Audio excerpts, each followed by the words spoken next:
Greetings again, everyone. Citlali, you're here! I got the ceremonial sword from the chief. It has a certain power that's needed in situations like this. You haven't forgotten what we're doing today, right? Of course not! We're gonna wake Leyla up, and then ask him just what the heck he was playing at.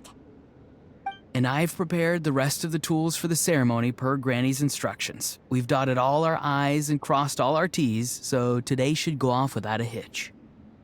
Good work, kiddo. Then without further ado, let's get started.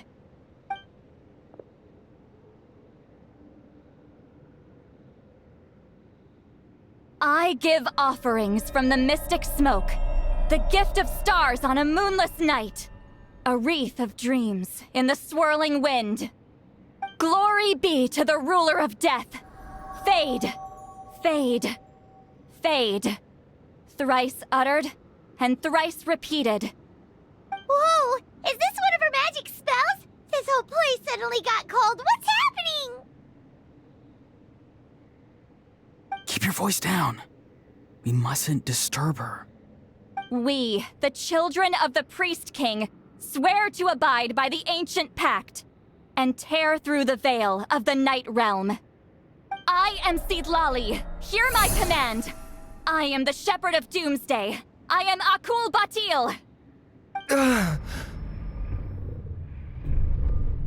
Oh, look! Leyla's spirit is back. It's coming towards his body. I shall pierce the cloak of night with flintstone and banish all souls that do not belong to the land of the dead. Leyla, obey my command and return to the land where the sun shines. Return to your own path. Did it work?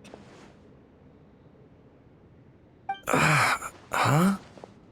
Where am I? And who are you?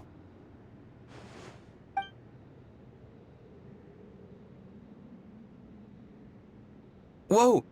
Granny Eatsley! I mean, High Priestess Citlali! Please have mercy! Aw, guilty conscience, huh?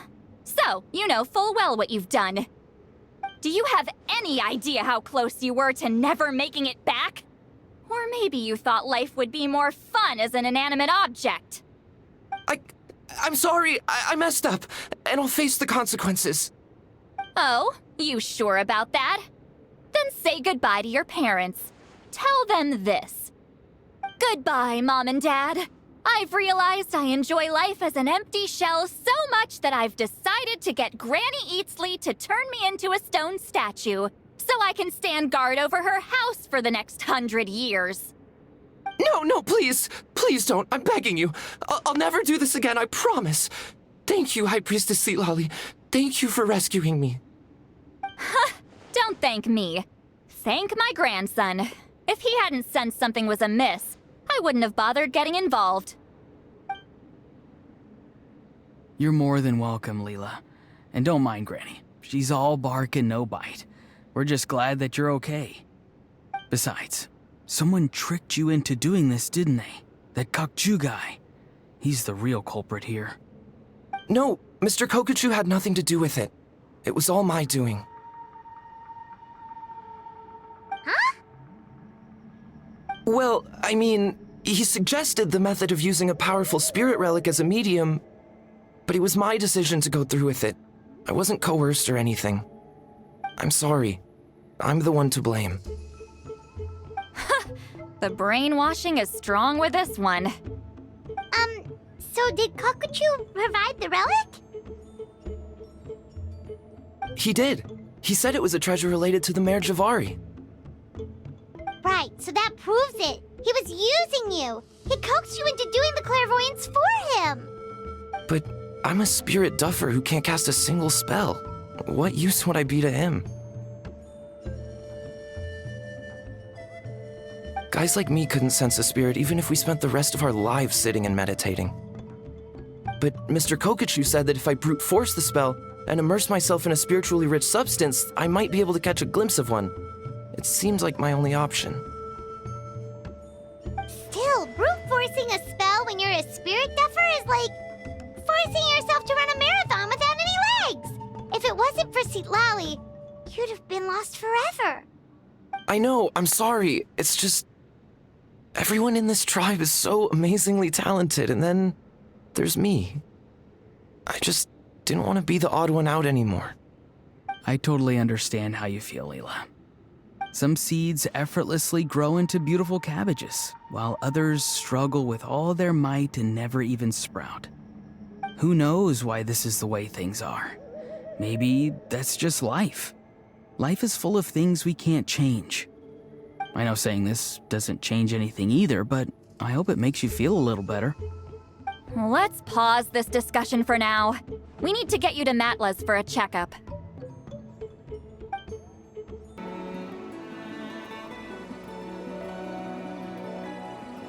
Okay, looking good. Seems like this guy got off lightly. Just make sure he eats when you get back. Phew, he must be starving. That's a relief. I've heard of cases where people's bodies started necrotizing after they spent too long meditating. What a horrifying thought! Anyway, Leyla, even though we didn't know each other before all this, I'm still really glad that you're okay now. Well, maybe you don't know me, but I've heard all about you. The same goes for High Priestess Citlali, the Traveler, and Paimon. I've heard all the stories. Huh? Even us? This might sound corny, but you're exactly the kind of people I've always dreamed of becoming. But it's clear to me now. That was just wishful thinking. Honestly, why'd I have to be born a spirit duffer? Nah, it's alright, really. I'm used to being useless by now. Thank you all for saving me. Auroron, I think you're right. It's just a fact of life. I promise I won't take another risk like this in the future. I've brought you more than enough trouble already. Aw, Leyla. It's okay. There's no need to comfort me. Hey, you little rascal. What are you talking about? Look at me. Huh? What's wrong, High Priestess Citlali? I said, look at me.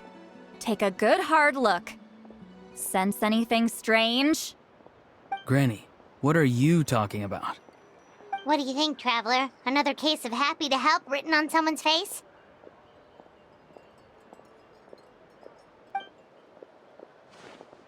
Hold on.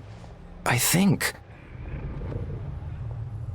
either my mind's playing tricks on me, or her entire body is an illusion. No, it must just be my imagination. I wouldn't be able to see through something like that. Wait, I know this trick. It's the same one I used a while back. Granny snuck away from right under our noses. You see? You can perceive some spiritual abnormalities now. Congratulations. Really? But where are you going, Granny? Where do you think? I'm going fishing, you dummy. Someone triggered the trap I set in the cave. Looks like our friend Kokochu took the bait. What? Sorry, can't talk now. You'll find me in the cave.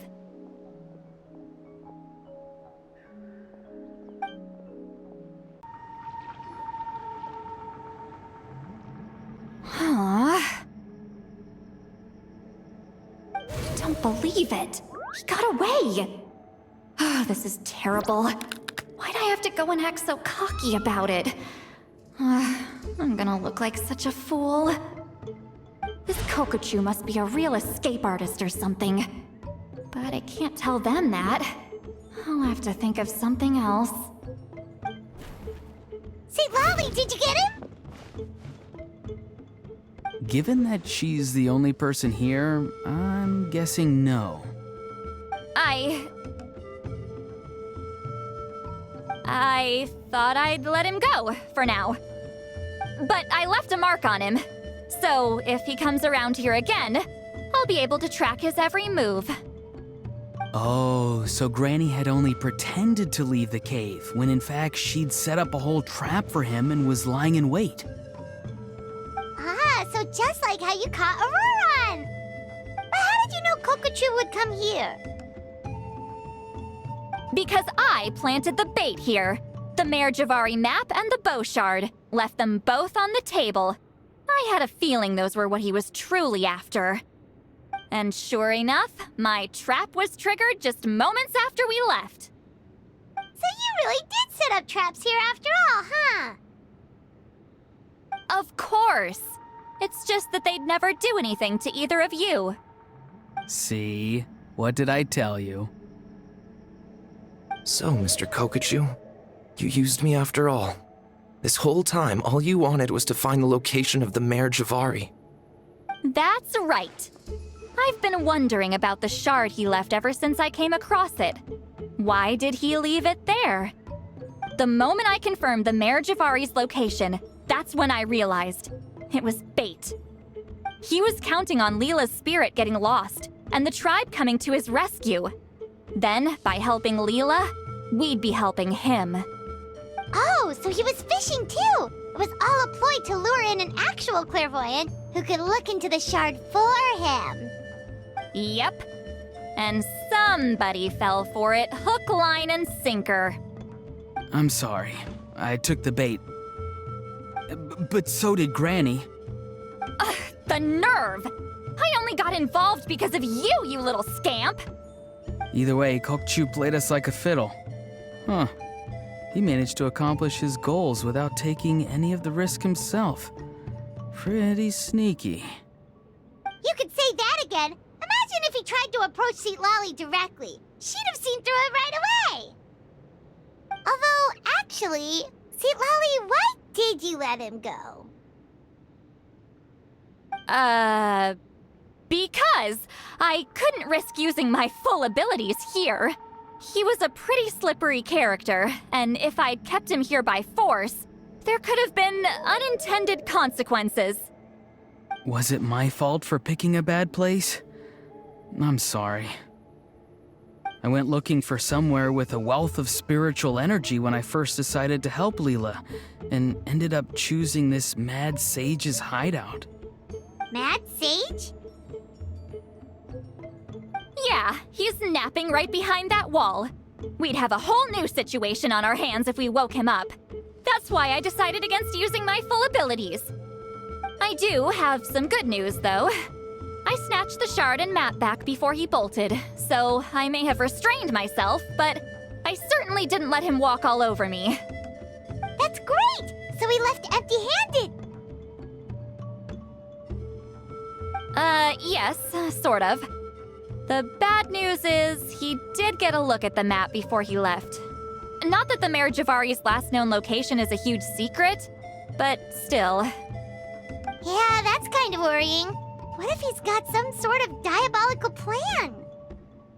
Don't worry. I'll keep tracking him. Also, Leyla, if it's all the same to you, I'd like to give the shard and map to the Traveler as a gift. They might prove useful at some point in his journey.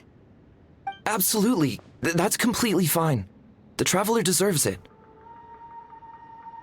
None of us are interested in them. And if there's any chance of them leading you to the Mayor Javari, I'm sure an adventurer like you wouldn't want to pass on that opportunity. Granny Eatsley has a sense for these things. So, Granny Eatsley? Do you think I'm still a spirit duffer? What kind of a dumb question is that?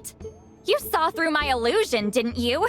I mean, that's partly because I deliberately made it imperfect, but even then, a spirit duffer wouldn't be able to see through that. Auroron, give this guy some lessons when you've got the time.